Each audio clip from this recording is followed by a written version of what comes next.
മനുഷ്യൻ, ഒരു വ്യക്തി എന്ന് പറയുന്നത് 3 പാർട്ടാണ്. ദേഹം, ദേഹി, ആത്മാവ്. Body, soul, spirit. ഇത് 3ഉം ചേർന്നതാണ് മനുഷ്യൻ എന്ന് പറയുന്നത്. ട്രിനിറ്റിയുമായിട്ട് ഇതിനുള്ള വ്യത്യാസം എന്ന് പറയുന്നത്, ട്രിനിറ്റി പിതാവ്, പുത്രൻ, പരിശുദ്ധാത്മാവ് വണ്ണസിൽ വസിക്കുന്നു, ഏകഭാവത്തിൽ വസിക്കുന്നു. എന്നാലും നമ്മൾ അങ്ങനല്ല. നമ്മുടെ ബോഡി, സോൾ, സ്പിരിറ്റ്. സോള് ഒന്നുകിൽ ജഡത്തോട് ചേർന്ന് നിൽക്കും, അല്ലെങ്കിൽ ആത്മാവോട് ചേർന്ന് നിൽക്കും. ഏകഭാവത്തിൽ ഇവർ 3 പേരും കൂടെ ഏകഭാവത്തിൽ പോവത്തില്ല. മനുഷ്യൻ്റെ കേസിൽ ബോഡി, സോൾ, സ്പിരിറ്റ്. ദൈവത്തിൻ്റെ കേസിൽ ദൈവം, പിതാവാം ദൈവം എന്താഗ്രഹിക്കുന്നു അതാണ്. 3 പേരും 3 വ്യക്തിത്വങ്ങളാണ്. പക്ഷേ എന്താണ് പിതാവിൻ്റെ ഇഷ്ടം, അതാണ് പുത്രൻ്റെ ഇഷ്ടം, അതാണ് പരിശുദ്ധാത്മാവിൻ്റെ ഇഷ്ടം. എന്താണ് പിതാവിൻ്റെ ഹിതം, എന്താണ് പിതാവ് ചെയ്യാൻ ആഗ്രഹിക്കുന്നത്, എന്താണ് പിതാവിൻ്റെ ഇഷ്ടം, ഇതാണ് പുത്രൻ്റെയും പരിശുദ്ധാത്മാവിൻ്റെ ഇഷ്ടം. ഫോട്ടോസ്റ്റാറ്റ് കോപ്പി എന്ന് പറഞ്ഞാൽ പോലും പറ്റത്തില്ല. ഒറിജിനൽ 3 പേര്, പക്ഷെ ഒരേ ചിന്ത, ഒരേ കാഴ്ചപ്പാട്, ഒന്ന്. അതുകൊണ്ട് ട്രിനിറ്റി 3 വ്യക്തിത്വങ്ങളാണ്, പക്ഷേ ഒന്നാണ്. കാരണം അവർക്ക് ഒരു കാര്യത്തിലും വ്യത്യാസമില്ല. ഒരുപോലെ ചിന്തിക്കുന്നു, ഒരുപോലെ പ്രവർത്തിക്കുന്നു. അതുകൊണ്ട് അവർ ഏകഭാവത്തിൽ വസിക്കുന്നു. എന്നാൽ മനുഷ്യൻ്റെ കാര്യത്തിൽ ബോഡി, ഒന്നുകിൽ സോളാണ് വിശ്വാസ ജീവിതത്തിൽ, അതായത് നമ്മുടെ ഹൃദയം, മനസ്സ് ഉൾപ്പെടുന്ന പാർട്ട്, മിഡിലിൽ നിൽക്കുന്ന പാർട്ട് സോൾ, ദേഹി, പ്രാണൻ, ഉള്ളം എന്നൊക്കെ മലയാളം ബൈബിളിൽ പറയുന്നു. ഈ പാർട്ടാണ് ഏറ്റവും ഇമ്പോർട്ടൻ്റ് ആയിട്ടുള്ളത്. സോള് ആരോട് ചേർന്ന് നിൽക്കുന്നു, അവനെ ആത്മീകനെന്നും അനാത്മീകനെന്നും നമുക്ക് വേർതിരിക്കാനായിട്ട് പറ്റും. സോള് ജഡത്തോട് ചേർന്ന് നിൽക്കുന്നെങ്കിൽ അവൻ അനാത്മീകനാണ്, ആത്മീകതയില്ലാത്തവനാണ്. സോള് ബോഡിയോട് ചേർന്ന് നിൽക്കുന്നെങ്കിൽ, സ്പിരിറ്റിനോട്, ആത്മാവിനോട്, പരിശുദ്ധാത്മാവിനോട് ചേർന്ന് നിൽക്കുന്നെങ്കിൽ അത് ആ വ്യക്തിയെ നമ്മൾ ആത്മീകൻ എന്ന് വിളിക്കും. പരിശുദ്ധാത്മാവ് നിറയുന്നത് സ്പിരിറ്റ് പാർട്ടിലാണ്. അത് നിറഞ്ഞ് കവിഞ്ഞ് നിങ്ങളുടെ ഉള്ളത്തിലേക്ക് ഒഴുകണമെങ്കിൽ ഉള്ളം ശുദ്ധിയുള്ളതായിരിക്കണം. അപ്പോൾ നമ്മൾ ചിന്തിക്കാനായിട്ട് പോകുന്നത് എങ്ങനെ സോളിനെ ഈ സ്പിരിറ്റുമായിട്ട് ചേർത്ത് നിർത്തുവാനായിട്ട് പറ്റും. അതിനുള്ള ഏറ്റവും നല്ല വഴിയാണ് ഫാസ്റ്റിങ്. നമ്മൾ ഡെയിലി ലൈഫിൽ നമ്മുടെ ബോഡിക്ക് ആഹാരം കൊടുക്കുന്നു. ചില വ്യക്തികൾ ബോഡിക്ക് മാത്രം ആഹാരം കൊടുക്കുന്നു, ചില വ്യക്തികൾ ബോഡിക്കും ആഹാരം കൊടുക്കുന്നു, നമ്മുടെ സ്പിരിറ്റിനും ആഹാരം കൊടുക്കുന്നു. 2 പേർക്കും ആഹാരം കൊടുക്കുന്നു. ചിലർ ബോഡിക്ക് കൂടുതൽ കൊടുക്കുന്നു, സ്പിരിറ്റിന് കുറച്ച് കൊടുക്കുന്നു. ഇങ്ങനെ പല തരത്തിൽ നമ്മൾ ഡെയിലി ലൈഫിൽ ഭക്ഷണം കഴിക്കുന്നു. അതായത് നോർമലി ബോഡിക്ക് നമ്മൾ ഫുഡ് കൊടുക്കുന്നു, ആത്മാവിന് വചനധ്യാനം, പ്രാർത്ഥന, ഇങ്ങനെയുള്ള കാര്യങ്ങൾ, ആരാധന, നമ്മൾ പാട്ടുകൾ കേൾക്കുക, ആരാധിക്കുക, ഇങ്ങനെ സോളിനെ സ്ട്രെങ്തൻ ചെയ്യാനുള്ള കാര്യങ്ങൾ. ചിലർ നമ്മൾ കൂടുതൽ ആത്മീകതയിലേക്ക് നിൽക്കും. ഭക്ഷണം, ജഡത്തിൻ്റെ കാര്യങ്ങളിൽ ഇമ്പോർട്ടൻസ് നമ്മൾ കുറയ്ക്കും. ഡെയിലി ലൈഫിൽ നമ്മൾ ഇങ്ങനെയാണ്. വ്യക്തി ടു വ്യക്തി അത് വ്യത്യാസപ്പെട്ടിരിക്കും. ഓരോ വ്യക്തി ഓരോ തരമാണ്. ചിലർ ജഡത്തെ കൂടുതൽ കയറി നിൽക്കും, ആത്മീകമായിട്ട് ഭക്ഷണം കഴിക്കുന്നത് കുറവായിരിക്കും. അപ്പോൾ ഇങ്ങനെ സ്പിരിച്വൽ ലെവൽ നിങ്ങളുടേത് വ്യത്യാസപ്പെട്ടിരിക്കും. എന്നാൽ നമുക്ക് നമ്മുടെ സോളിനെ, ആത്മാവിനെ ആത്മാവുമായിട്ട് അടുപ്പിക്കണം. നമ്മുടെ മനസ്സിനെ ആത്മാവുമായിട്ട് അടുപ്പിക്കണം. മനസ്സിന് ശുദ്ധീകരണം വരണം. ഈ വിശ്വാസ ജീവിതത്തിൽ നിങ്ങൾ പുറമേ കടന്ന് എന്ത് തുള്ളിച്ചാടിയിട്ടും ഒരു കാര്യവുമില്ല. ആരാധിച്ചിട്ടും തുള്ളിച്ചാടിയിട്ടും ഇരുന്ന് ബൈബിൾ 90 പ്രാവശ്യം വായിച്ചിട്ടും ഇതൊക്കെ കൊള്ളാം എന്നൊക്കെ പറയും. എനിക്കങ്ങനെ പറയാൻ പറ്റത്തില്ല. അങ്ങനെ ഒന്നും ചെയ്തിട്ട് കാര്യമില്ല. ഈ സമയത്ത് ദൈവം നിൻ്റെ ഉള്ളം നോക്കും. നീ ദൈവവുമായിട്ടുള്ള സ്നേഹബന്ധത്തിലായിരിക്കും വായിക്കുന്നത്, പക്ഷെ ഉള്ളം മറ്റുള്ള നിൻ്റെ കൂടെയുള്ളവരുമായിട്ട്, മാതാപിതാക്കളുമായിട്ട്, മക്കളുമായിട്ട്, സഹോദരങ്ങളുമായിട്ട്, സഹപാഠികളുമായിട്ട്, പ്രത്യേകിച്ച് നിങ്ങളോട് മോശമായി പെരുമാറുന്ന വ്യക്തികളുമായിട്ട് നിങ്ങളുടെ ഉള്ളം എങ്ങനെയാണ് ഇരിക്കുന്നത്? ദൈവം ഉള്ളമേ നോക്കത്തുള്ളൂ. രണ്ടാമതേ നിങ്ങളുടെ ആരാധനയും ഒക്കെ സ്വർഗത്തിലെത്തത്തുള്ളൂ. നിങ്ങൾ പുറമേ തുള്ളിച്ചാടുന്നത് സ്വർഗത്തിലെത്തണമെങ്കിൽ, മാവിനെ പുളിപ്പിക്കണമെങ്കിൽ, നീ പുളിച്ച മാവായി ഇരുന്നു കൊണ്ട് ട്രിനിറ്റിയെ പുളിപ്പിക്കണമെങ്കിൽ നിൻ്റെ ഉള്ളം ശുദ്ധമായിരിക്കണം. അല്ലെങ്കിൽ നിങ്ങൾക്ക് ട്രിനിറ്റിയുമായിട്ട്, ദൈവവുമായിട്ട് ഒന്നാകുവാനായിട്ട് സാധിക്കത്തില്ല. എപ്പോഴും ശ്രദ്ധിക്കുക, ഉള്ളം ശുദ്ധിയില്ലാത്ത, ഹൃദയശുദ്ധിയില്ലാത്ത ഒരു ആരാധനയും ഒരു പ്രാർത്ഥനയും ഒന്നും ദൈവസന്നിധിയിൽ പ്രോപ്പറായിട്ട് എത്തത്തുമില്ല. നിങ്ങളുടെ പരിശുദ്ധാത്മാവ് ആക്ടിവേറ്റ് ആകത്തും ഇല്ല. അവിടുന്ന് ഇവിടെ നോക്കിയ ചില അപ്പക്കഷ്ണങ്ങൾ കിട്ടിയേക്കാം. പക്ഷേ കംപ്ലീറ്റ് ആയിട്ടും സോളിനെ ആത്മാവുമായിട്ട് ചേർത്ത് വയ്ക്കാൻ പറ്റിയാൽ, ഏകഭാവത്തിൽ വയ്ക്കുവാൻ പറ്റിയാൽ നമ്മുടെ ക്രിസ്തീയ ജീവിതം വിജയിച്ചുവെന്ന് നമുക്ക് ഉറപ്പിക്കാനായിട്ട് സാധിക്കും. അപ്പോൾ നമ്മൾ ഡെയിലി ലൈഫിൽ നമ്മൾ കൃത്യമായിട്ട് പ്രാർത്ഥിക്കുന്നവരായിരിക്കും, കൃത്യമായിട്ട് വചനം ധ്യാനിക്കുന്നവരായിരിക്കും. നല്ലതാണ്. നിങ്ങൾ സ്പിരിച്വലി നല്ല ഫിറ്റായിരിക്കും. അതിൽ തർക്കമില്ലാത്ത കാര്യമാണ്. നമ്മൾ 3 നേരം ആഹാരം കഴിക്കുന്നു. അതുപോലെ തന്നെ 3 അതിൽ കൂടുതലോ തവണ നമ്മൾ ബൈബിൾ വായിക്കുകയും പ്രാർത്ഥിക്കുകയും ധ്യാനിക്കുകയും ഒക്കെ ചെയ്യുന്നു. നിങ്ങൾ സ്പിരിച്വലി ഫിറ്റ് ആയിരിക്കും. പക്ഷേ ഈ മൂവ്മെൻറ്റ്, ദേഹി, സോൾ, സ്പിരിറ്റിനോട് അടുക്കുന്നത് കുറച്ച് സ്പിരിറ്റിനോട് അടുക്കും, എന്നാലും കുറച്ച് സ്ലോ ആണ്. എന്നാൽ ഫാസ്റ്റിങ്ങിൽ നമ്മൾ ചെയ്യുന്നതെന്ന് പറഞ്ഞാൽ ബോഡിയെ കംപ്ലീറ്റ് ആയിട്ടും തളർത്തിയിടുന്നു. എളുപ്പമല്ലേ? ശത്രുവിനെ തളർത്തിയിടുന്നു, ശരീരത്തെ കംപ്ലീറ്റ് ആയിട്ടും പട്ടിണിക്കിടുന്നു. അപ്പോൾ നിങ്ങളുടെ സോളിനെ ബോഡി വലിക്കത്തില്ല. അല്ലാതെ ഒരു റെസിസ്റ്റൻസ് ഉണ്ട്. നിങ്ങൾക്ക് പ്രെയർ എടുക്കുമ്പോഴും റെസിസ്റ്റൻസ് ഉണ്ട്, ബൈബിൾ വായിക്കുമ്പോഴും റെസിസ്റ്റൻസ് ഉണ്ട്, ഒരു പ്രതിരോധമുണ്ട്. എന്തോ ഒരു സാധനം നിങ്ങളെ വലിക്കും, ലോകത്തിലേക്ക് വലിക്കും. ആ പ്രാർത്ഥന കഴിഞ്ഞ് ഇറങ്ങുമ്പോഴെങ്കിലും വലിക്കും, പുറത്ത് വരുമ്പോൾ വലിക്കും. ഇങ്ങനെ ഒരു റെസിസ്റ്റൻസ് നിങ്ങൾക്ക് ഫീൽ ചെയ്യും. കൂടുതൽ പ്രാർത്ഥിക്കുന്നവർക്ക് ആ റെസിസ്റ്റൻസ് കുറവായിരിക്കും, എന്നാൽ ഒരു പ്രതിരോധം, ഒരു തടസ്സം ഫീൽ ചെയ്യും, ഒരു പിൻവലി ഫീൽ ചെയ്യും. അത് ഈ ജഡം ആക്റ്റീവായിട്ട് ഇരിക്കുന്നതുകൊണ്ടാണ്. ഫാസ്റ്റിങ്ങിൽ നമ്മൾ ചെയ്യുന്നത് ജഡത്തെ കംപ്ലീറ്റ് ആയിട്ടും തളർത്തിയിടുന്നു, പട്ടിണിക്കിടുന്നു. എന്നിട്ട് ആത്മാവിനെ ബൂസ്റ്റ് ചെയ്യുന്നു, ആത്മാവിന് ആഹാരം കൊടുക്കുന്നു, ആത്മാവിന് വചനം കൊടുക്കുന്നു. വിശക്കുമ്പോൾ വചനം കൊടുക്കുന്നു, പ്രാർത്ഥന കൊടുക്കുന്നു, ആരാധന കൊടുക്കുന്നു, പാട്ട് കൊടുക്കുന്നു. ആത്മാവിനെ മാക്സിമം നമ്മൾ ഹാപ്പിയാക്കുന്നു. നിങ്ങൾ ജഡത്തെ തളർത്തിയിട്ടിരിക്കുന്നത് കൊണ്ട് റെസിസ്റ്റൻസ് വളരെ കുറവായിരിക്കും. നിങ്ങൾക്ക് കുറേ കൂടെ ഈസി ആയിട്ട് നിങ്ങളുടെ ദേഹിയെ ആത്മാവുമായിട്ട് ചേർക്കുവാനായിട്ട്, വണ്ണസിലേക്ക് മൂവ് ചെയ്യുവാനായിട്ട്, സാത്താൻ്റെ തലയെ അടിച്ച് തകർക്കുവാനായിട്ട് നിങ്ങൾക്ക് സാധിക്കും. ഇതാണ് ഫാസ്റ്റിങ്ങിൻ്റെ ഗുണം എന്ന് പറയുന്നത്. ദൈവത്തോട് ചേരുവാൻ, ദൈവത്തോട് വണ്ണസിൽ മുന്നോട്ട് പോകാനായിട്ട് നിങ്ങൾക്കുള്ള ഏറ്റവും നല്ല ഒരു വഴി. നിങ്ങൾക്ക് അങ്ങനെ ഒരു കൃപയില്ലെങ്കിൽ ഇന്ന് നിങ്ങൾക്ക് ദൈവത്തോട് ചോദിക്കാം. ഇങ്ങനെ ഒരു കൃപ നിങ്ങൾക്ക് തുറന്നു തരാനായിട്ട് ചോദിക്കാം. ദൈവം ഇന്ന് പലർക്കും ഈ ഒരു കൃപ, ഉപവസിക്കുവാനുള്ള ഒരു ആഗ്രഹത്തോടെ ആയിരിക്കുന്നവർക്ക് പുതിയ കൃപകൾ ദൈവം ഇന്ന് തുറന്നു തരും. നിങ്ങൾക്ക് ഉപവാസം എളുപ്പമുള്ള കാര്യമല്ല, പക്ഷേ കുറെ കൂടെ കൃപയിൽ, കുറെ കൂടെ ദിവസങ്ങൾ, കുറെ കൂടെ മണിക്കൂറുകൾ ഉപവസിക്കുവാനുള്ള കൃപ തുറന്നു തരും. ഉപവാസം എപ്പോഴും ചലഞ്ചിങ് ആയിരിക്കണം. ഉപവാസം എന്ന് പറയുന്നത്, എനിക്ക് കുറേ നാളായിട്ട് ബ്രേക്ക്ഫാസ്റ്റ് കഴിച്ചില്ലെങ്കിൽ ഒരു കുഴപ്പമില്ല. 100 ദിവസമോ 90 ദിവസമോ എനിക്ക് പ്രാർത്ഥിക്കുകയൊന്നും വേണ്ട, അല്ലാതെ തന്നെ ബ്രേക്ക്ഫാസ്റ്റ് കഴിക്കാതെ എനിക്ക് ജീവിക്കാൻ പറ്റും. എനിക്ക് വേണമെന്ന് നിർബന്ധമില്ല. അപ്പോൾ അങ്ങനെ അതിന് എനിക്ക് കഴിവുള്ള ഞാൻ 90 ദിവസം ബ്രേക്ക്ഫാസ്റ്റ് ഉപേക്ഷിച്ച് ഫാസ്റ്റിംഗ് എന്ന് പറഞ്ഞ് നടന്നാൽ അതിനെ ഫാസ്റ്റിംഗ് എന്ന് പറയാൻ പറ്റത്തില്ല. ഫാസ്റ്റിംഗ് എപ്പോഴും ചലഞ്ചിങ് ആയിരിക്കണം. അതിലൊരു വെല്ലുവിളി ഉണ്ടായിരിക്കണം. ജഡത്തോട് നിങ്ങൾ യുദ്ധം ചെയ്ത് ജയിക്കണം. 1 ദിവസമാണെങ്കിലും 7 ദിവസമാണെങ്കിലും 21 ദിവസമാണെങ്കിലും വെല്ലുവിളി നിറഞ്ഞ ഒരു ടൈമേ എടുക്കാൻ പറ്റുള്ളൂ. അതുകൊണ്ട് തന്നെ ഇത് പേഴ്സൺ ടു പേഴ്സൺ വ്യത്യാസം വരും. 5 മണിക്കൂർ ഫുഡ് കഴിക്കാതെ ഇരിക്കാൻ കഴിവുള്ളൊരു വ്യക്തി 7 മണിക്കൂറെങ്കിലും അല്ലെങ്കിൽ 10 മണിക്കൂറെങ്കിലും ഫാസ്റ്റിങ്ങിനായിട്ട് പിടിക്കണം. വെല്ലുവിളി ഉണ്ടാകണം, ചലഞ്ചിങ് ആയിരിക്കണം. അപ്പോൾ അവരവരുടെ കൃപയ്ക്കനുസരിച്ചാണ് ടൈമും ദിവസവും ഒക്കെ ഫാസ്റ്റിങ്ങിന് നമ്മൾ നിശ്ചയിക്കേണ്ടത്. അത് ഓർക്കുക. നമുക്ക് വചനത്തിൽ നിന്ന് കുറച്ച് കാര്യങ്ങൾ ചിന്തിക്കാം. ഓരോ വ്യക്തികൾ എടുത്ത ഫാസ്റ്റിങ് അത് എന്തിനു വേണ്ടിയായിരുന്നു, ഏത് വിഷയത്തിന് വേണ്ടിയും നിങ്ങൾക്ക് ഫാസ്റ്റിംഗ് എടുക്കാം. അതിൽ ചില ചിട്ടവട്ടങ്ങളോട് കൂടെ എടുക്കണം എന്നേ ഉള്ളൂ. ദൈവിക ആലോചന പ്രകാരമാണ് എടുക്കുന്നതെങ്കിൽ നിങ്ങൾക്ക് നല്ല പ്രൊട്ടക്ഷൻ കിട്ടും. അപ്പോൾ ഏത് വിഷയത്തിന് വേണ്ടിയും ഫാസ്റ്റായിട്ട് മൂവ് ചെയ്യുന്ന നിങ്ങൾക്ക് ഒരു പ്രാർത്ഥനാ വിഷയത്തിൽ ഫാസ്റ്റിംഗ് എടുത്താൽ പെട്ടെന്ന് മറുപടി കിട്ടും. അതിൻ്റെ റീസൺ എന്ന് പറയുന്നത് ജഡത്തിൻ്റെ ഫൈറ്റ് കുറവാണ്. പെട്ടെന്ന് ആത്മാവോട് ചേരും, പെട്ടെന്ന് പ്രാർത്ഥന സ്വർഗത്തിലെത്തും, പെട്ടെന്ന് മറുപടി വരും. ദൂതൻ പ്രാർത്ഥനയ്ക്ക് മറുപടിയുമായിട്ട് താഴോട്ട് വരുമ്പോൾ ശത്രു തടഞ്ഞാൽ പോലും ദൂതന്മാർ ഇറങ്ങി യുദ്ധം ചെയ്ത് നിങ്ങളുടെ പ്രാർത്ഥനയുടെ മറുപടി കൊണ്ടുവരും. നമുക്ക് വചനത്തിൽ നിന്ന് നോക്കാം.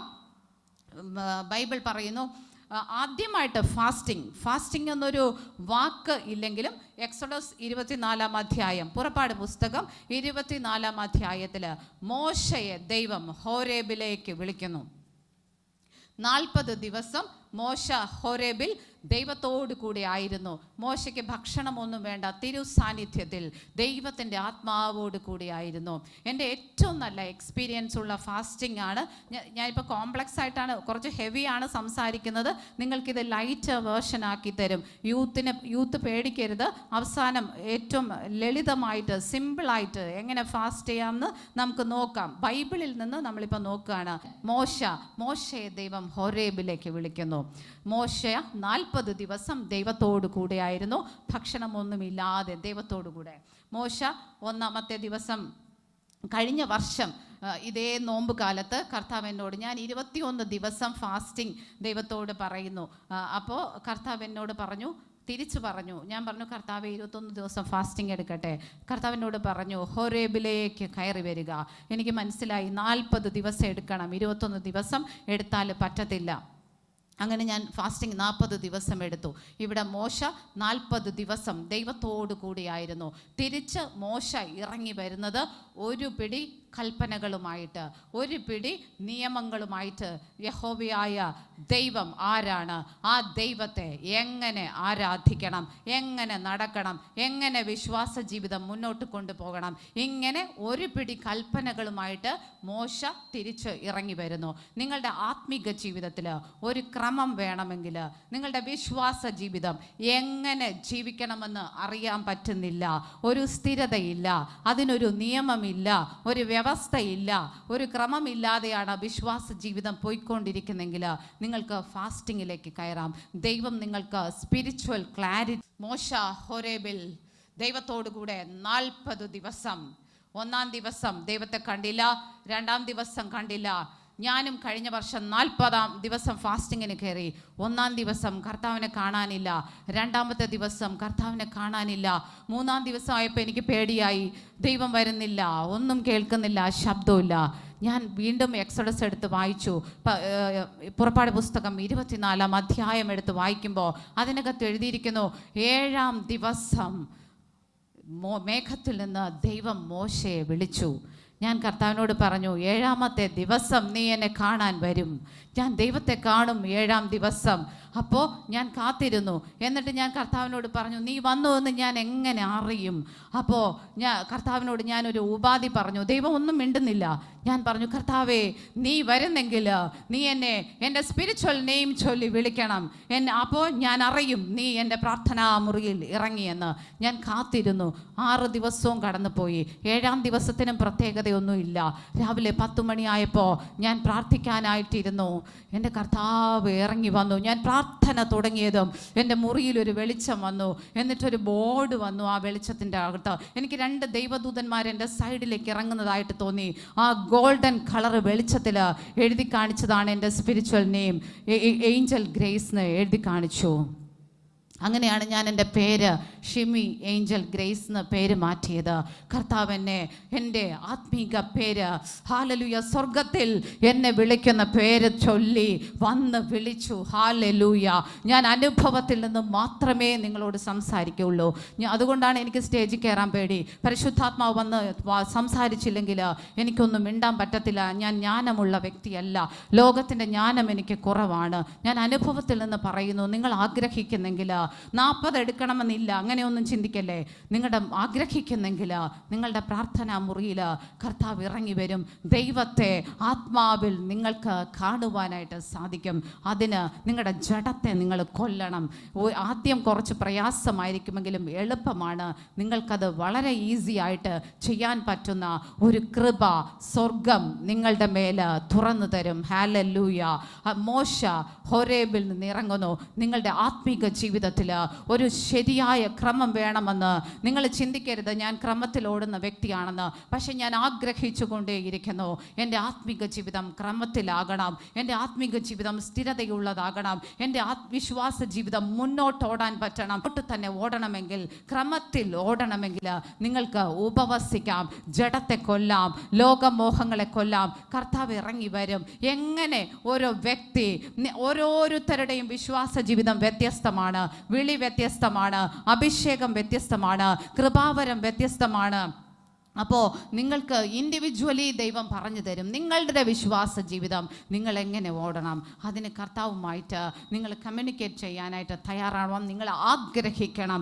കർത്താവ് ഇറങ്ങി വരും. കർത്താവിനെ കാണുന്ന സന്തോഷം നിങ്ങൾ അനുഭവിച്ചാൽ ഈ ലോകത്തിലുള്ളതെല്ലാം, പൗലോസ് പറഞ്ഞതുപോലെ നിരന്തരം പട്ടിണിയും ഉപവാസവുമായിട്ട് ജീവിച്ചൊരു വ്യക്തിയാണ് പൗലോസ് അപ്പോസ്തലൻ. പൗലോസ് അപ്പോസ്തലൻ പറഞ്ഞു, ഈ ലോകത്തിലെ ഒന്നും എനിക്കറിയണ്ട, എല്ലാം ചപ്പും ചവറും എന്ന് നിങ്ങൾക്ക് മനസ്സിലാകും. ഈ ലോകത്തിൽ കാണുന്നത്, നിങ്ങൾ ഇന്ന് കരഞ്ഞുകൊണ്ട് നടക്കുന്നത് എന്തിൻ്റെ, ഇതൊക്കെ ചപ്പും ചവറുമാണെന്ന് നിങ്ങൾക്ക് മനസ്സിലാകും. ദൈവത്തെ യഥാർത്ഥമായി കണ്ടെത്തിയാൽ, ദൈവത്തെ ഒന്നായി തീർന്നാൽ. അടുത്ത ഒരു ഉപവാസം എന്ന് പറയുന്നത് എസ്രയുടെ പുസ്തകം. ഇവിടെ മോശ ഒരു സ്പിരിച്വൽ റൂൾസ്, മോശയ്ക്ക് ഉപവാസം കൊണ്ട് കിട്ടിയത് അവരുടെ വിശ്വാസ ജീവിതം ക്രമത്തിൽ കൊണ്ടുപോകാൻ കുറേ കൽപ്പനകൾ, കുറേ നിയമങ്ങൾ ഒക്കെ ദൈവം കൊടുത്തു.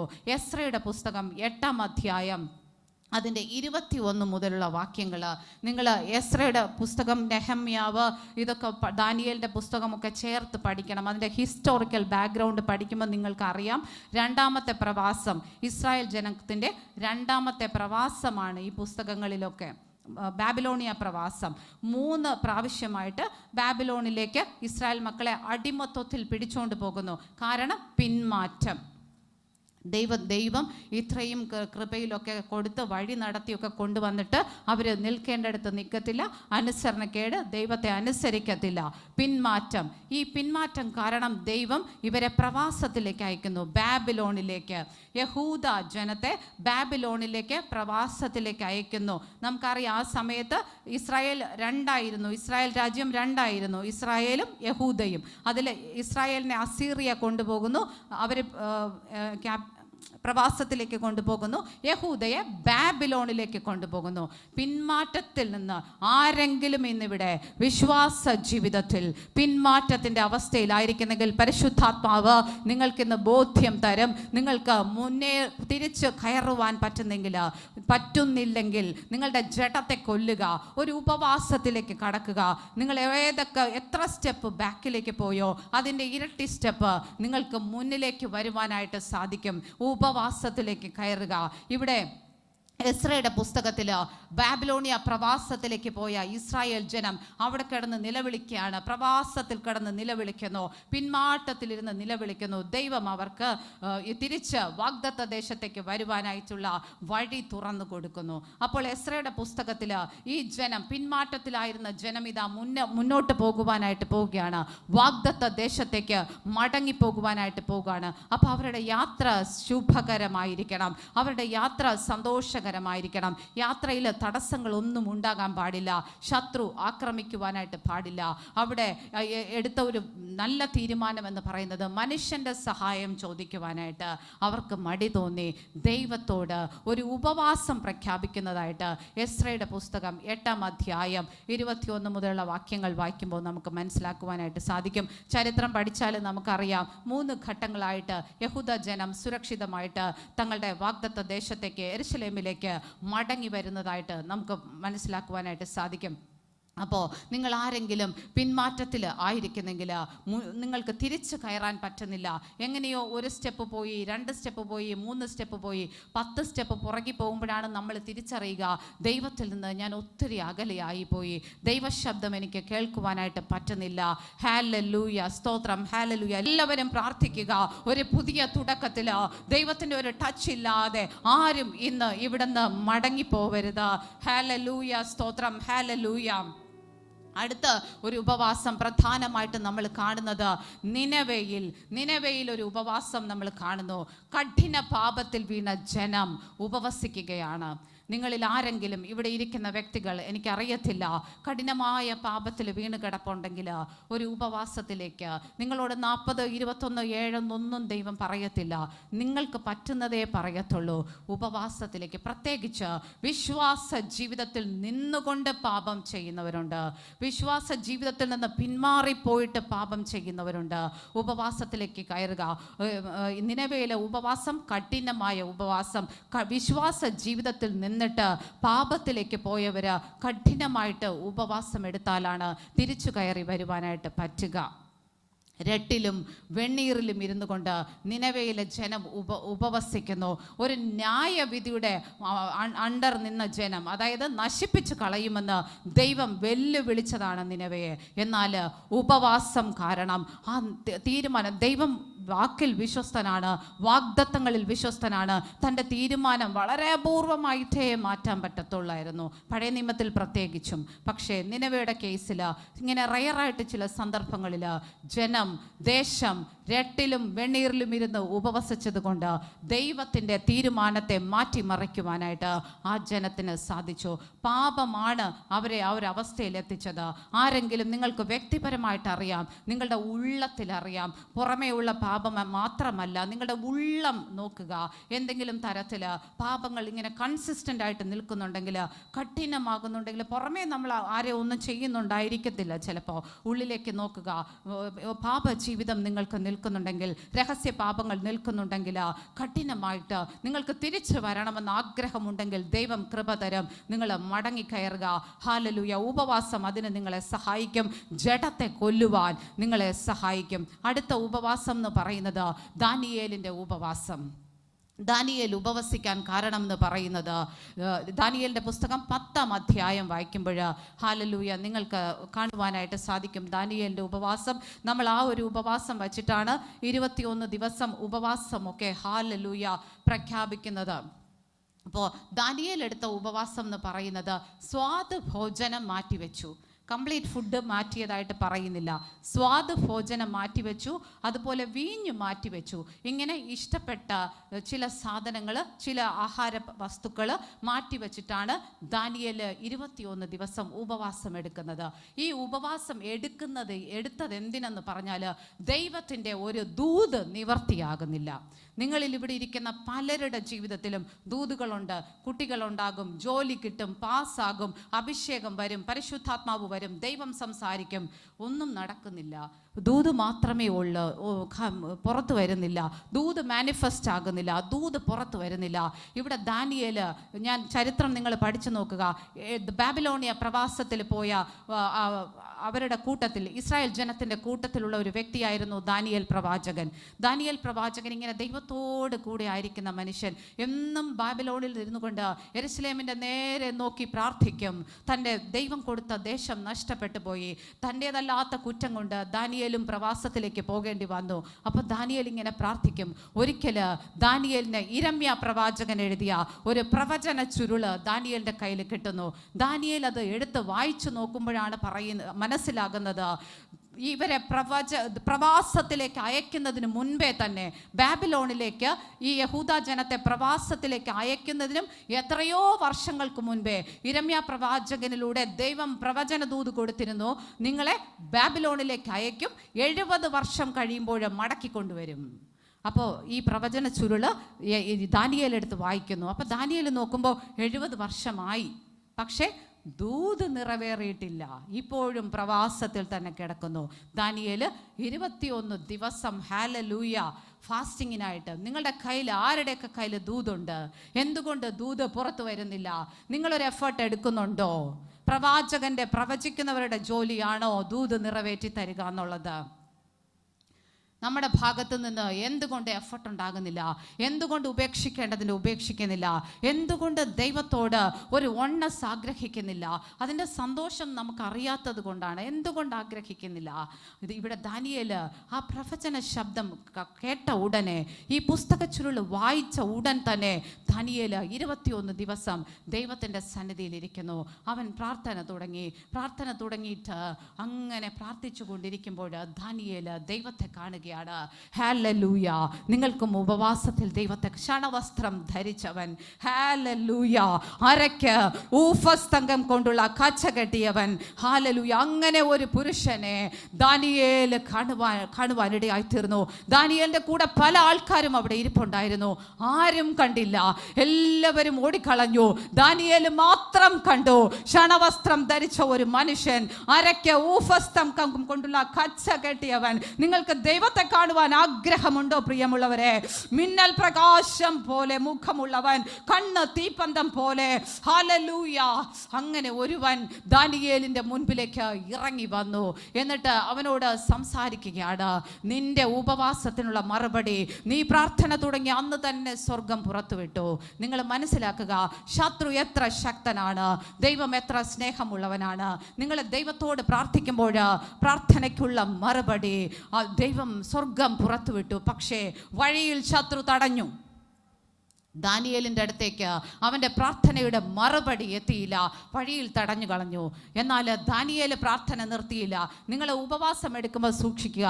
1-ാം ദിവസം സൂപ്പർ പ്രാർത്ഥന, 2-ാം ദിവസം സൂപ്പർ പ്രാർത്ഥന, 3-ാം ദിവസം താഴ്ന്നു, 4-ാം ദിവസം താഴ്ന്നു, സാത്താൻ അടിച്ചു തെറിപ്പിക്കും. ശ്രദ്ധിക്കുക, ഇവിടെ ദാനിയേൽ പ്രാർത്ഥിച്ചുകൊണ്ടേയിരുന്നു. അതുകൊണ്ട് ദൂതൻ ഇറങ്ങി സാത്താനെ വെട്ടി. 21-ാം ദിവസം 21 ദിവസം ദാനിയേൽ ഇത്രയും കൃപയിൽ പ്രാർത്ഥിച്ചു കൊണ്ടിരുന്നിട്ടും 21 ദിവസം ദൂതൻ ഇറങ്ങി യുദ്ധം ചെയ്തിട്ടാണ് പ്രാർത്ഥനയുടെ മറുപടി ദാനിയേലിൻ്റെ കയ്യിലെത്തുന്നത്. നമ്മൾ എത്ര പ്രാർത്ഥിച്ചാലായിരിക്കും ദൈവത്തിന് ഒരു മറുപടി നമ്മളിലേക്ക് എത്ര നമ്മൾ ക്രമപ്പെടേണ്ടതായിട്ടുണ്ടാകും എന്ന് നമ്മൾ ആലോചിച്ച് നോക്കുക. ഹല്ലേലൂയ.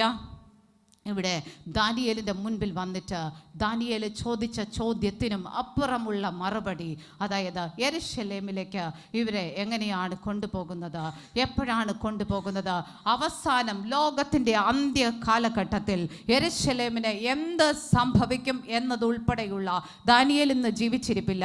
പക്ഷേ ദാനിയേലിൻ്റെ പ്രവചന പുസ്തകം പഠിക്കുമ്പോൾ നമുക്കറിയാം യെരൂശലേമിന് എന്താണ് സംഭവിക്കാൻ പോകുന്നത്. ഇങ്ങനെ സർവ്വ കാര്യങ്ങളും ആ ദൂതുമായിട്ട് റിലേറ്റഡ് ആയിട്ടുള്ളത്, അതും അതിൻ്റെ അപ്പുറവും ദാനിയേലിന് ദൈവം വെളിപ്പെടുത്തി കൊടുക്കുന്നതായിട്ട് ദാനിയേലിൻ്റെ പ്രവചന പുസ്തകം പഠിക്കുമ്പോൾ നമുക്ക് മനസ്സിലാകും. ഈ ദാനിയേൽ പ്രവചനം, ഇരമ്യാ പ്രവചനം, യെശയ്യാ പ്രവചനം കണക്ട് ചെയ്ത് പഠിച്ചാൽ ദൈവത്തിൻ്റെ സ്നേഹം, ദൈവത്തിൻ്റെ പ്രവചനത്തിൻ്റെ ശക്തി നിങ്ങൾക്ക് മനസ്സിലാകും. 70 വർഷം പ്രവാസത്തിൽ അയക്കുന്നതിന് എത്രയോ വർഷം മുൻപ് പ്രവചിച്ചേക്കുവാണ്, ദൈവം ദൂത് പറഞ്ഞേക്കുവാണ്. നിങ്ങൾ ചരിത്രം പഠിച്ചാൽ നിങ്ങൾ ഞെട്ടിപ്പോകും. ഇങ്ങനെയാണോ ദൈവം? വചനം അറിയാത്തത് കൊണ്ടാണ് നമ്മൾ അവിശ്വാസികളായി പോകുന്നത്. വചനം അറിയാത്തത് കൊണ്ടാണ് നമുക്ക് വിശ്വസിക്കാൻ പറ്റാത്തത്. എങ്ങനെയാണ് ഇസ്രായേൽ മക്കളെ വിടുവിക്കുന്നത്, യഹൂദ ജനത്തെ വിടുവിക്കുന്നതെന്ന് വരെ ഇരമ്യാ പ്രവചനത്തിലും യെശയ്യാ പ്രവചനത്തിലും വിവരിച്ചിരിക്കുന്നു. അപ്പോഴൊന്നും ഇവർ പ്രവാസത്തിൽ പോയിട്ടില്ല. അതിനും എത്രയോ മുമ്പേ നിങ്ങളുടെ ജീവിതം ദൈവത്തിൻ്റെ ഉള്ളം കയ്യിൽ വരയ്ക്കപ്പെട്ടിരിക്കുന്നു. നിങ്ങളുടെ ആകുലതകളെ വിടുക, ദൈവസന്നിധിയിൽ ഇരിക്കുക. ഹല്ലേലൂയ. നിങ്ങളുടെ ഭാവി, നിങ്ങളുടെ മക്കളുടെ ഭാവി, നിങ്ങളുടെ കുടുംബത്തിൻ്റെ ഭാവി ദൈവം നിങ്ങളുടെ പ്രാർത്ഥനാ മുറിയിൽ നിങ്ങളുടെ മുൻപിൽ ഇറക്കി തരും, ഒരു സംശയവുമില്ല. ഇനി ഒരു ഉപവാസം കൂടെ ഞാൻ പറഞ്ഞിട്ട് ഞാൻ വൈൻഡപ്പ് ചെയ്യാം. നമുക്ക് പുതിയ നിയമത്തിൽ നിന്ന് കൂടെ നോക്കണമല്ലോ. പുതിയ നിയമത്തിലെ ഏറ്റവും നല്ല ഉപവാസം യേശു കർത്താവിൻ്റെ ഉപവാസമാണ് ഏറ്റവും എക്സാമ്പിളായിട്ട് കിടക്കുന്നത്. മത്തായി എഴുതിയ സുവിശേഷം 4-ാം അധ്യായം വായിക്കുമ്പോൾ അവിടെ യേശു കർത്താവ് ഉപവസിച്ചത് നമുക്കറിയാം. അത് എന്തിനു ഉപവസിച്ചു എന്ന് ചോദിച്ചാൽ, യേശു കർത്താവ് തൻ്റെ ശുശ്രൂഷയ്ക്കായിട്ട് ഇറങ്ങുന്നതിന് തൊട്ട് മുന്നേ ആയിട്ട് ഒരു ആത്മിക ശുശ്രൂഷ, കർത്താവിന് 30 വയസ്സായി. ആത്മിക ശുശ്രൂഷ തുടങ്ങുന്നതിന് തൊട്ട് മുന്നേ 40 ദിവസം ഉപവാസമെടുത്ത് ദൈവവുമായിട്ട് ഒന്നായി വന്നസ്സിൽ ആയി ഏകഭാവത്തിലായിട്ടാണ്, സാത്താനെയും തോൽപ്പിച്ചിട്ടാണ് ദൈവം യേശു കർത്താവ് തൻ്റെ ശുശ്രൂഷയ്ക്കായിട്ട് ഇറങ്ങുന്നത്. അത് ഏറ്റവും ബെസ്റ്റ് എക്സാമ്പിൾ ആയിട്ടുള്ളൊരു ഉപവാസം മത്തായി എഴുതിയ സുവിശേഷം 4-ാം അധ്യായം പഠിക്കുമ്പോൾ നമുക്ക് മനസ്സിലാക്കാനായിട്ട് സാധിക്കും. ഇനി അപ്പോസ്തലന്മാരുടെ ലൈഫിലോട്ട് പോയാൽ എല്ലായിടത്തും അവർ ഉപവസിക്കുന്നവരായിരുന്നു. അപ്പോസ്തല പ്രവൃത്തി മുതൽ അങ്ങോട്ട് പോവുക, റോമാലേഖനം പഠിക്കുക, കൊരിന്ത് ലേഖനം 11-ാം അധ്യായമാണെന്ന് തോന്നുന്നു, കൊരിന്ത് ലേഖനം 2 കൊരിന്ത്യർ 11:27 വായിക്കുമ്പോൾ മനസ്സിലാകും പൗലോസ് അപ്പോസ്തലൻ എത്ര ഉപവസിച്ചിരുന്നു. നിരന്തരം ഉപവാസമാണ് പൗലോസ് അപ്പോസ്തലൻ്റെയൊക്കെ ജീവിതം എന്ന് പറയുന്നത്. നമ്മൾ എന്ത് ചെയ്യുന്നു എന്ന് ഒന്ന് തിരിഞ്ഞാലോചിച്ച് നോക്കണം. നമുക്ക് പരാതിയാണ് ദൈവത്തോട്, ഒന്നും തരുന്നില്ല, പ്രാർത്ഥന കേൾക്കുന്നില്ല, മറുപടി ഇല്ല എന്ന് പറഞ്ഞ് നിരന്തരം പിറുപിറുപ്പും പരാതിയുമാണ്. കൊരിന്ത് ലേഖനം വായിച്ചു നോക്കുക, അപ്പോസ്തല പ്രവൃത്തി 9-ാം അധ്യായം വായിച്ചു നോക്കുക. ഇതിനകത്തൊക്കെ പറയുന്ന ഉപവാസം അത് എത്രത്തോളം കഠിനമായിട്ട് ഇവരൊക്കെ ഉപവസിച്ചിരുന്നു എന്ന് മനസ്സിലാക്കുക. അപ്പോൾ ഇനി ഉപവാസത്തിൽ സൂക്ഷിക്കേണ്ട ചില കാര്യങ്ങൾ ഞാൻ നേരത്തെ പറഞ്ഞു. ഉപവാസം എന്ന് പറയുന്നത് വെല്ലുവിളി ഉണ്ടാകണം. ഇപ്പോൾ നിങ്ങൾക്ക് 3 നേരവും ഭക്ഷണം കഴിച്ചേ പറ്റൂ എന്നുള്ള ആൾക്കാർക്ക് ഒരു നേരം സ്കിപ്പ് ചെയ്ത് അങ്ങനെയാണ് തുടങ്ങാൻ. അല്ലാതെ നിങ്ങൾ ആദ്യം കയറി 40 ദിവസമൊക്കെ എടുത്താൽ നിങ്ങൾ പരാജയപ്പെട്ടു പോകാൻ സാധ്യതയുണ്ട്. അപ്പോൾ ഒരു ദിവസം എടുത്താൽ മതി. നിങ്ങളുടെ കൃപയ്ക്കനുസരിച്ച് ഒരു ദിവസം ഒരു നേരത്തെ ഭക്ഷണം ഉപേക്ഷിച്ച് ഉപവസിക്കാനേ പറ്റുള്ളെങ്കിൽ അങ്ങനെ എടുത്താൽ മതി. പക്ഷേ ഈ സമയത്ത് നിങ്ങളുടെ ആത്മാവിന് ഭക്ഷണം കൊടുക്കാൻ മറന്നു പോകരുത്. പലരും ഉപവസിച്ചിട്ട് അവിടെ ഇവിടെയൊക്കെ പോയി കളയും. ചിലർക്ക് പിന്നെ നിവൃത്തിയില്ലാത്തവരുണ്ട്. കോളേജിൽ പോയേ പറ്റത്തുള്ളൂ, അല്ലെങ്കിൽ ഓഫീസിൽ പോയേ പറ്റത്തുള്ളൂ. നിങ്ങൾക്ക് ഉള്ളം കൊണ്ട് ഉപവസിക്കാം. മനസ്സ് ഒരു നേരത്തെ ഫുഡ് ഉപേക്ഷിച്ചിട്ട് മൈൻഡ് കംപ്ലീറ്റ് ആയിട്ട് ദൈവത്തിൽ കണക്ട് ചെയ്ത് നിർത്താം. അങ്ങനെ നിങ്ങൾക്ക് ഉപവസിക്കാം. ഒരു നേരത്തെ ഭക്ഷണം ഉപേക്ഷിച്ചിട്ട് നിങ്ങളുടെ കൃപയ്ക്കൊത്ത് 2 നേരം ഉപേക്ഷിക്കാൻ പറ്റുന്നവർ അങ്ങനെ ഒരു കർത്താവിനോടൊരു വാക്ക് പറഞ്ഞാൽ പാലിക്കുവാനായിട്ട് ശ്രദ്ധിക്കുക. നിങ്ങൾ 7 ദിവസം ഉപവാസം പ്രഖ്യാപിക്കുന്നു. കൃത്യം ടൈം ദൈവത്തോട് പറയുക. രാത്രി 12 മണി മുതൽ അന്ന് വൈകുന്നേരം 5 മണി വരെയെങ്കിൽ അങ്ങനെ തന്നെ ഫിക്സ് ചെയ്യുക.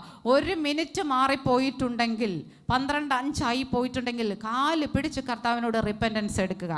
നിർബന്ധമുള്ള കാര്യം. അല്ലെങ്കിൽ കർത്താവിൻ്റെ ബാലശിക്ഷ നിങ്ങൾ ഏൽക്കേണ്ടതായിട്ട് വരും. ക്രമത്തിൽ ടൈം ഫിക്സ് ചെയ്യുക. ദൈവത്തോട് ആദ്യമേ ആലോചന പറയുക.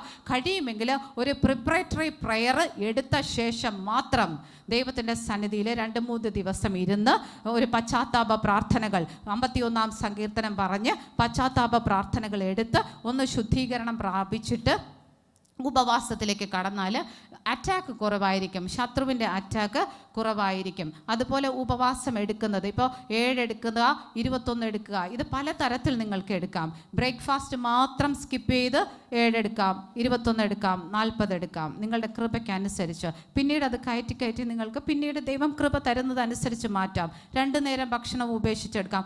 ഒരു ദിവസമേ എടുക്കാൻ പറ്റത്തുള്ളെങ്കിലും ഞാൻ ആദ്യമൊക്കെ എടുത്തിരുന്നത് ഒരു ദിവസം അത്ര പോലും എനിക്ക് പാടായിരുന്നു. 2 മണിയാകുമ്പോൾ ഞാൻ നിർത്തുകയും ചെയ്യും.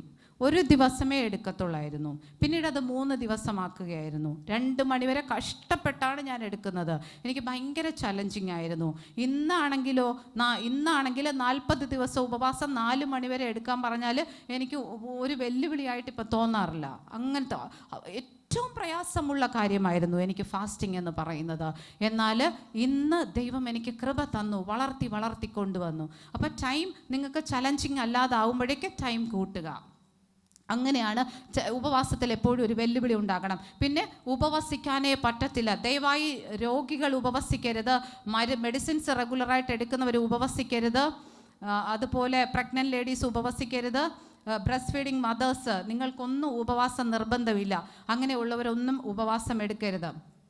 അസുഖങ്ങളുള്ളവർ കൃത്യമായ ദൈവികാലോചന പ്രകാരം മാത്രമേ എടുക്കാവുള്ളൂ. ദൈവത്തിൻ്റെ ശബ്ദം കേട്ടിട്ട് ദൈവം എടുക്കാൻ പറഞ്ഞാൽ മാത്രം എങ്കിലേ കവറിങ് കിട്ടത്തുള്ളൂ. നിങ്ങളുടെ സ്വന്തം ഇഷ്ടത്തിൽ മെഡിസിൻസ് ഒക്കെ സ്റ്റോപ്പ് ചെയ്ത് ഉപവാസത്തിലോട്ട് കയറിയിട്ട് എന്തെങ്കിലും ബുദ്ധിമുട്ട് വന്നാൽ ദൈവനാമത്തിന് കളങ്കമുണ്ടാകും. അങ്ങനെ ഒരിക്കലും ചെയ്യരുത്. കൃത്യമായിട്ട് ദൈവികാലോചന ചോദിച്ചിട്ടാണ് ഈ അസുഖങ്ങൾ അങ്ങനെയൊക്കെയുള്ള ആൾക്കാർ എടുക്കാവുള്ളൂ. അങ്ങനെയുള്ളവരൊന്നും നിർബന്ധമില്ലാത്ത കാര്യമാണ്. അതുകൊണ്ട് പിന്നെ നിങ്ങൾക്ക് ഇഷ്ടഭക്ഷണം ഉപേക്ഷിച്ചിട്ട് അങ്ങനെ എടുക്കാം. കംപ്ലീറ്റ് ആയിട്ട് ഫുഡ് വിടണ്ട. നിങ്ങൾക്ക് മധുരം ഭയങ്കര ഇഷ്ടമാണ്, അല്ലെങ്കിൽ ഇങ്ങനെ ഫ്രൈഡ് ഐറ്റംസ്, അൺഹെൽത്തി ഐറ്റംസ്, ഇങ്ങനത്തെ സാധനം, പ്രത്യേകിച്ച് എറണാകുളത്തൊക്കെ ഞാൻ കണ്ടിട്ടുണ്ട് മധുര നൊയമ്പ് എടുക്കും അവർ. അതായത് 40 ദിവസം മധുരം കഴിക്കത്തില്ല, ഒരു മധുരമുള്ള സാധനവും കഴിക്കില്ല, ചായയിൽ പഞ്ചസാര ഇടത്തില്ല, ഒന്നും ചെയ്യത്തില്ല. ഇങ്ങനെ നിങ്ങൾക്ക് ജഡത്തെ ഫുൾ ഉപവാസം പറ്റാത്തവർ, അങ്ങനെയുള്ളവർക്ക് മധുര നോമ്പ് പോലെ എടുക്കാം. അല്ലെങ്കിൽ നിങ്ങളുടെ ഇഷ്ടഭക്ഷണത്തെ ഉപേക്ഷിച്ച് കളയാം. ഏതു മേഖലയിലാണോ ജഡം പൊങ്ങി നിൽക്കുന്നത് ആ മേഖലയിൽ അടിച്ചു താഴ്ത്തുക. നിങ്ങൾക്ക് അവരവർക്കറിയാം എവിടെയാണ് ജഡം ആത്മാവിനെക്കാളും പൊങ്ങി നിൽക്കുന്നത്. ആ മേഖല നോക്കി അടിക്കുക. ജഡം താഴ്ന്നു താഴ്ന്നു താഴ്ന്നു വരും. അതനുസരിച്ച് ഫിക്സ് ചെയ്യുക. ഇഷ്ടഭക്ഷണം മാറ്റിയെടുക്കാം. അതുപോലെ വെജിറ്റേറിയൻ ആവാൻ പ്രയാസമുള്ളവർക്ക് ഈ നോമ്പ് കാലം വളരെ നല്ലതാണ്. നിങ്ങൾക്ക് ഈ നോമ്പെടുക്കാം. ഇപ്പോഴും നടന്നുകൊണ്ടിരിക്കുന്ന 40 ദിവസത്തെ നോമ്പ് നോൺ വെജ് ഉപേക്ഷിച്ചിട്ട് നോമ്പെടുക്കാം. എങ്ങനെ വേണമെങ്കിലും നിങ്ങൾക്കൊരു ആർത്തി ഉണ്ടാകണം. എൻ്റെ ദൈവത്തെ എനിക്ക് പ്രസാദിപ്പിക്കണം, എൻ്റെ ദൈവത്തോടു കൂടെ നടക്കണം, എൻ്റെ ദൈവത്തിൻ്റെ ശബ്ദം കേൾക്കണം, ദൈവത്തിൻ്റെ വചനത്തിനകത്തിരിക്കുന്നത് എന്താണെന്ന് എനിക്കറിയണം. അതിനകത്തിരിക്കുന്നത് ഡയമണ്ടിനെ വിലയുള്ള സാധനങ്ങളാണ്. അത് തുറന്നെടുക്കണം. അത് തുറന്നെടുക്കാനുള്ളൊരു ആർത്തി നിങ്ങൾക്കുണ്ടാകണം. അതിനകത്തുനിന്ന് ദൈവശബ്ദം നിങ്ങൾ കേൾക്കണം. ആ ഒരു ഡിസയർ ഉണ്ടായെങ്കിലേ നിങ്ങൾക്ക് ഇതെല്ലാം ജീവിതത്തിൽ പ്രാക്ടീസ് ചെയ്യാൻ പറ്റുള്ളൂ. ക്രമത്തിനായിട്ട് സ്ഥിരതയ്ക്കായിട്ട് ശ്രമിക്കുക. അതുപോലെ നിങ്ങൾക്ക് ഷോപ്പിംഗ് ക്രൈസ് ഉണ്ടെങ്കിൽ ഒരു 21 ഡേയ്സ് ഫാസ്റ്റിംഗ് ഒക്കെ എടുക്കുമ്പോൾ ഈ 21 ദിവസവും ഇറങ്ങൂല എന്ന് തീരുമാനിക്കുക. ഒരു സാധനവും അനാവശ്യമായിട്ട് പർച്ചേസ് ചെയ്യത്തില്ല. ഇങ്ങനെ ഏത് മേഖലയിലെങ്കിലും ശത്രു ഹോൾ ഇട്ടിട്ടുണ്ടെങ്കിൽ സോഷ്യൽ മീഡിയ അഡിക്റ്റ് ആയിട്ടുള്ളവർക്ക് ഇത് ക്ലോസ് ചെയ്യാം. ഉപവാസം എടുക്കുമ്പോൾ മാക്സിമം മൊബൈൽ ഫോൺസൊക്കെ ഓഫ് ചെയ്യുക. അല്ലെങ്കിൽ എമർജൻസി ഒരു 3 മണിക്കൂറൊക്കെ കഴിഞ്ഞിട്ട് മാത്രം തുറന്നു നോക്കുക. ദൈവത്തോട് ആദ്യമേ പറയുക, 3 മണിക്കൂർ കഴിയുമ്പോൾ ഞാൻ 10 മിനിറ്റ് എന്തെങ്കിലും എമർജൻസി കോൾസ് ഉണ്ടെങ്കിൽ ചെക്ക് ചെയ്യും. ഒരു ലിസ്റ്റ് ഉണ്ടാക്കുക. അതിനൊരു നിയമാവലി നിങ്ങൾ എഴുതി ഉണ്ടാക്കുക. എങ്ങനെയാണ് നിങ്ങൾ ആ ഉപവാസം എടുക്കാൻ പോകുന്നത് നിങ്ങളുടേതായ രീതിക്ക് ഉണ്ടാക്കിയിട്ട് അതിനെ ഫോളോ ചെയ്യുവാനായിട്ട് ശ്രമിക്കുക. അത് എത്രത്തോളം ക്രമം ഉപവാസത്തിൽ ക്രമത്തിൽ ചെയ്യുമോ അത്രയും അത്ഭുതം നിങ്ങൾക്ക് കാണുവാനായിട്ട് സാധിക്കും. കപടഭക്തി ആവരുത്. പിന്നെ പ്രധാനപ്പെട്ട ഒരു കാര്യം എന്ന് പറയുന്നത്, നിങ്ങൾ ഉപവസിക്കുമ്പോൾ നാട് മുഴുവൻ മൈക്ക് വെച്ച് വിളിച്ച് പറയരുത് ഞാൻ ഉപവാസത്തിലാണ്. ആരുടെ ഫോൺ വന്നാലും ഞാനിന്ന് ഫാസ്റ്റിങ്ങിലായിരുന്നു ഇങ്ങനെ വിളിച്ച് പറയരുത്. സാത്താൻ അടുത്ത ദിവസം നിങ്ങളെ അടിച്ച് താഴെ ഇടും. പിന്നെ അങ്ങോട്ട് എടുക്കാനായിട്ട് പറ്റത്തില്ല. 40 ദിവസം ഉപവാസം എടുക്കുന്ന വ്യക്തി പ്രയർ റിക്വസ്റ്റുകൾ നമ്മൾ ചിലപ്പോൾ ചോദിക്കാറുണ്ട്. ഞാൻ 40 ദിവസം ഉപവാസം എടുക്കുമ്പോൾ എനിക്ക് പ്രയർ സപ്പോർട്ട് ഞാൻ ചോദിക്കാറുണ്ട്. പ്രയർ സപ്പോർട്ട് നല്ലതാണ്. നിങ്ങൾ 21 ദിവസം ഉപവാസം എടുക്കുന്നെങ്കിൽ 21 ദിവസം ഉപവാസം എടുത്ത് ജയിച്ച ഒരു വ്യക്തിയോടെ പ്രയർ സപ്പോർട്ട് ചോദിക്കാവൂ. മനസ്സിലായോ? അതിന് കൃപയില്ലാത്ത ഒരാളുടെ അടുത്ത് നിന്ന് പ്രയർ സപ്പോർട്ട് എടുക്കല്ലേ. 40 എടുത്ത ആളോട് വേണം. 21 ദിവസം ഞാൻ ഫാസ്റ്റ് ചെയ്യാൻ പോകുന്നു, 40 എടുത്ത് ജയിച്ച ആളോടാണ് പ്രയർ സപ്പോർട്ട് ചോദിക്കേണ്ടത്. അത് വളരെ ഇമ്പോർട്ടൻ്റ് ആയിട്ടുള്ള കാര്യമാണ്. ആ ഒരു അഭിഷേകമുള്ള ആൾക്കേ നിങ്ങൾക്ക് പ്രയറിൽ സപ്പോർട്ട് തരാനായിട്ട് പറ്റത്തുള്ളൂ. അതുപോലെ ഇൻഡിവിജ്വൽ ഫാസ്റ്റിങ് ഇങ്ങനെ ഫ്ലാഷ് ചെയ്യരുത്. എല്ലായിടത്തും സുഹൃത്തുക്കളുടെ അടുത്തും സ്പിരിച്വലി ഫിറ്റ് അല്ലാത്ത ആൾക്കാരുടെ അടുത്തും ഇതിങ്ങനെ വിളിച്ച് പറയരുത്. സാത്താൻ അറ്റാക്ക് ചെയ്യും, നിങ്ങൾ താഴെ വീഴും. അത് ആ കാര്യം സൂക്ഷിക്കുക. പിന്നെ ഒരു കാര്യം എന്ന് പറയുന്നത്, തുടക്കത്തിൽ ഈ പറഞ്ഞ പോലെ പ്രിപ്പറേറ്ററി പ്രെയർ എടുക്കുക. അത് വളരെ അനുഗ്രഹമായിരിക്കും. പ്രത്യേകിച്ച് ലോങ് ടേം ഫാസ്റ്റിംഗ് എടുക്കുന്നവർ, 7, 21, 40 എടുക്കുന്നവർ ഒരു പ്രിപ്പറേറ്ററി പ്രെയർ കഴിഞ്ഞ് തുടങ്ങിയാൽ വളരെ നല്ലതായിരിക്കും. പിന്നെ അടുത്ത് സൂക്ഷിക്കേണ്ട കാര്യം, മോശയെയും യേശു കർത്താവിനെയും നിങ്ങൾ നോക്കുക. മോശ 40 ദിവസം ഹോരേബിലേക്ക് പോയി കൽപ്പന പലകയുമൊക്കെ ആയിട്ട് സന്തോഷമായിട്ട് ദൈവ സാന്നിധ്യത്തിൻ്റെ തണലിലിരുന്ന് ദൈവത്തോട് മുഖാമുഖം സംസാരിച്ച് അഭിഷേകമൊക്കെ നിറഞ്ഞ് സന്തോഷത്തോടെ ഇറങ്ങി വന്നു. താഴെ ഇറങ്ങി വന്നപ്പോൾ അവിടെ കാത്തിരുന്നതൊരു ടെസ്റ്റാണ്. ഇസ്രായേൽ മക്കൾ കാളക്കുട്ടിയെ ഉണ്ടാക്കി ആരാധിക്കുന്നു. മോശ കൽപ്പന പലക എറിഞ്ഞുടച്ചു. നിയമവും പോയി, അഭിഷേകവും പോയി, കിട്ടിയതെല്ലാം പോയി, വാഗ്ദത്ത ദേശവും കാണാതായി. അങ്ങനെ നമ്മുടെ ജീവിതത്തിൽ വരാനായിട്ട് ഇടയാവരുത്. ഫാസ്റ്റിങ്ങിൽ എപ്പോഴും സൂക്ഷിക്കുക. ഫാസ്റ്റിങ്ങിൻ്റെ ഇടയിൽ ടെംപ്റ്റേഷൻ സാധ്യത ഉണ്ട്. നിങ്ങളെ വീഴ്ത്തിക്കളയാനായിട്ട് ടെംപ്റ്റേഷൻ വരും. എങ്ങനെയാണോ നിങ്ങൾ ഫാസ്റ്റിംഗ് എടുക്കുന്നത്, ഇപ്പോൾ മധുരം ഒഴിവാക്കുന്നെങ്കിൽ കുടിച്ചേ പറ്റൂ, മധുരം കഴിച്ചേ പറ്റൂ എന്ന് നിങ്ങൾക്ക് തോന്നും. അപ്പോൾ ടെംപ്റ്റേഷൻ വരും. പിന്നെ അതൊന്ന് ശ്രദ്ധിക്കേണ്ടത് ടെസ്റ്റ്. യേശു കർത്താവ് നമുക്ക് മാതൃക കാണിച്ചു തന്നു. 40 ദിവസം ഉപവാസം. അത് കഴിഞ്ഞപ്പോൾ സാത്താൻ യേശു കർത്താവിനെ ഉപവാസം എടുക്കാനായിട്ട് പ്രേരിപ്പിച്ചതാരാ? പരിശുദ്ധാത്മാവ്. ആത്മാവ് അവനെ മരുഭൂമിയിലേക്ക് കൊണ്ടുപോയി. എന്നിട്ട് ഉപവാസമൊക്കെ സക്സസ് ആയിട്ട് കഴിഞ്ഞു. വെള്ളവും ആഹാരവും ഒന്നും കഴിക്കാതെ കംപ്ലീറ്റ് ഫാസ്റ്റിംഗ് കഴിഞ്ഞു. അപ്പോഴേക്കും സാത്താൻ വന്നു. യേശു കർത്താവ് ക്ഷീണിതനായിരുന്നു. ഫാസ്റ്റിംഗ് കഴിഞ്ഞ് ചിലപ്പോൾ നമ്മൾ ക്ഷീണിച്ചായിരിക്കും പുറത്തിറങ്ങുന്നത്. നമ്മൾക്ക് കിട്ടിയ സ്പിരിച്വൽ അഭിഷേകമുണ്ടല്ലോ, നമ്മൾ കുറേ അഭിഷേകം ലഭിക്കും. പക്ഷെ അത് 40 ദിവസം ഉപവാസം എടുത്ത് പുറത്തിറങ്ങുമ്പോൾ നമുക്ക് തോന്നും വെറുതെയാണ് എടുത്തത്, ഒന്നുമില്ലെന്ന് തോന്നും. ടെസ്റ്റ് കഴിഞ്ഞേ ഇത് ആക്റ്റീവ് ആവത്തുള്ളൂ. ടെസ്റ്റ് പാസ്സാവണം. യേശു കർത്താവ് 40 ദിവസം ഉപവാസം കഴിഞ്ഞ് പുറത്തു വന്നു. എല്ലാ മേഖലയിലും ടെസ്റ്റ് ജയിച്ചു. ദൈവമാണ് ഏറ്റവും വലുത് എനിക്ക് എന്ന് യേശു കർത്താവ് സാത്താന് തെളിച്ചു കൊടുത്തു. എൻ്റെ മുമ്പിൽ കാല് വീണ് നമസ്കരിക്കുക എന്ന് പറഞ്ഞപ്പോൾ കർത്താവ് പറഞ്ഞു, യേശു പറഞ്ഞു, എനിക്ക് പറ്റത്തില്ല, ഞാൻ എൻ്റെ ദൈവത്തെ മാത്രമേ ആരാധിക്കൂ. നിങ്ങളുടെ മുൻപിലും വരും ഇതുപോലെ ടെസ്റ്റ് വരും. മക്കളുടെ രൂപത്തിൽ, ഭർത്താവിൻ്റെ രൂപത്തിൽ നിങ്ങൾ ഭർത്താവിൻ്റെയൊക്കെ കാല് തൊട്ട് വണങ്ങും. നിങ്ങൾ അറിയത്തില്ല ദൈവത്തെ മാറി നമ്മളിങ്ങനെ വേറെ ആൾക്കാരെ മക്കളുടെ മുൻപിലൊക്കെ വീഴുകയാണ് എന്ന് നമ്മൾ തിരിച്ചറിയത്തില്ല. പക്ഷേ ടെസ്റ്റ് സൈലൻ്റായിട്ട് കടന്നു പോകും, നിങ്ങളതറിയാതെ പോകും. അങ്ങനെ അറിയാതെ പോകുന്നത് കൊണ്ട് ഈ ഉപവാസത്തിൽ അഭിഷേകം പുറത്തു വരത്തില്ല. നിങ്ങൾ ദൈവത്തെ പഴിക്കും, ഞാൻ 40 ദിവസം ഇരുന്നു, എനിക്ക് ഒരു മാറ്റവും ഇല്ല. അത് ശ്രദ്ധിച്ചു കൊള്ളുക. ടെസ്റ്റ് ഉറപ്പാണ്.